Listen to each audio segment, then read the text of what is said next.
En el mundo de la literatura hay preguntas que nos persiguen, que se quedan con nosotros mucho después de cerrar el libro. Y la que nos plantea el clásico de Mary Shelley es, sin duda, una de las más potentes. Porque no se trata de quién parece un monstruo, sino de quién lo es realmente en el fondo. Vamos a tratar de desentrañar juntos esta increíble historia.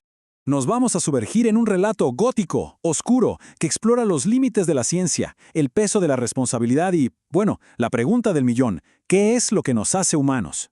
Y lo más fascinante es que, más de 200 años después, esta historia sigue sintiéndose increíblemente actual. Ahora, uno pensaría que la historia de Frankenstein empieza en un laboratorio lúgubre, con rayos y truenos, ¿no? Pues no, nuestra historia arranca en el lugar más desolado y solitario que se puedan imaginar. El Ártico. Es aquí, en medio de la nada helada, donde una extraña persecución da inicio a todo este relato. Imaginen la escena. El capitán Robert Walton, un explorador, está en su barco, rodeado de hielo, y de repente, a lo lejos, ve esta figura, una aparición casi fantasmal, enorme, deslizándose sobre el hielo en un trineo, y así como aparece, desaparece en la niebla. Es la primera vez que vemos a la criatura. Y si eso fue extraño, lo que pasa después lo es todavía más. La tripulación de Walton encuentra a otro hombre, este sí, un europeo casi congelado, al borde de la muerte. Se llama Victor Frankenstein, y atención a esto. Su primera pregunta no es por su propia seguridad, no. Lo primero que quiere saber es si han visto al ser que estaba persiguiendo. Resulta que Walton, el capitán, es un hombre con una ambición desmedida, dispuesto a sacrificarlo todo por la gloria del descubrimiento. Y Víctor, al escucharlo, se ve reflejado en él, como en un espejo de su propio pasado. Es ahí cuando se quiebra y le advierte, casi como una súplica: escuche mi historia, y entonces tal vez no quiera beber de esa misma copa. Y así es como, a bordo de ese barco en el Ártico, comienza la verdadera tragedia. La historia de Víctor es la de un joven brillante, un genio, que tenía una sed de conocimiento tan, pero tan grande, que lo llevó a cruzar todos los límites éticos y morales imaginables. A ver, todos tenemos curiosidad, pero lo de Víctor era una obsesión. No quería simplemente aprender, quería dominar los secretos de la vida y la muerte. La ciencia de su época le parecía aburrida, limitada.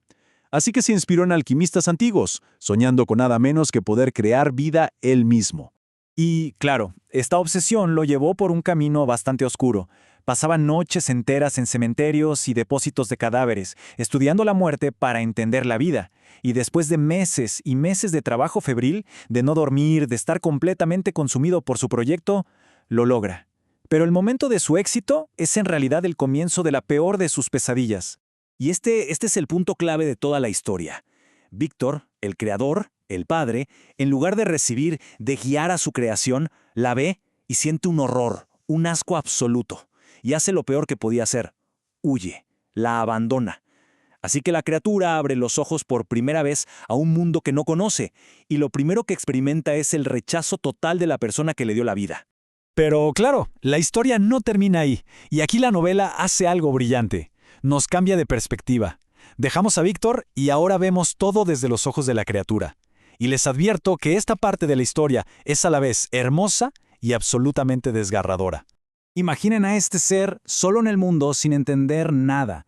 Encuentra refugio cerca de una pequeña cabaña y a través de una rendija empieza a observar a la familia que vive allí, los de Lacey. Sin que ellos lo sepan, se convierten en sus maestros, en su única ventana para entender qué significa ser humano. Aprende sobre el amor, la bondad y la tristeza, todo desde las sombras. Y lo que aprende es fascinante. Viéndolos y escuchándolos, aprende a hablar, incluso a leer. Entiende lo que es el cariño y el afecto de una familia, y lógicamente anhela ser parte de eso. Pero cuando finalmente junta el coraje para mostrarse, su apariencia provoca pánico. Lo rechazan con violencia. Y esta vez, el rechazo viene de las únicas personas que había llegado a querer. Esta cita, que es de hecho con la que abre el libro, resume perfectamente toda la angustia de la criatura. Es una pregunta brutal, ¿cierto? Yo no pedí nacer, y mucho menos nacer para ser abandonado en un mundo que lo odia solo por su aspecto.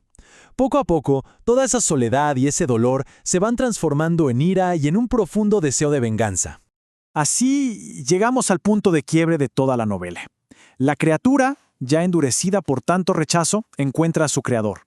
Y no va solo para reclamarle, sino con una última y desesperada petición que podría cambiar el destino de los dos para siempre. Aquí se enfrentan dos mundos. Por un lado, la súplica de la criatura, que es bastante razonable. Estoy terriblemente solo. Créame una compañera, alguien como yo, y le juro que nos iremos a un lugar donde no molestemos a nadie. Pero la respuesta de Víctor es un no rotundo. ¿Por qué? Porque está paralizado por el miedo, por la culpa. Solo puede imaginar una futura raza de demonios, incapaz de ver el sufrimiento que tiene justo enfrente. Y esa negativa lo sella todo. Es el punto de no retorno. La criatura, rechazada por última vez de la forma más cruel, jura vengarse. Y a partir de aquí, la historia se convierte en una espiral de violencia terrible. La criatura va destruyendo una por una a todas las personas que Víctor ama.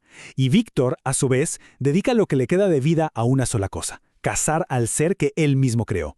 Una persecución que, como sabemos, los lleva de vuelta al Ártico. Y así cerramos el círculo. Volvemos al barco, con Víctor moribundo terminando de contarle su historia a Walton.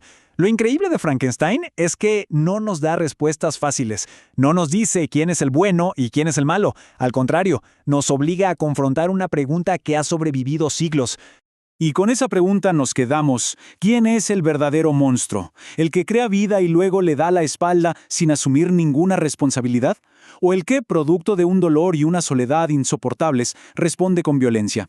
Quizás el punto de la novela es demostrarnos que la monstruosidad no siempre está en la apariencia, sino en nuestras acciones y, sobre todo, en la falta de compasión.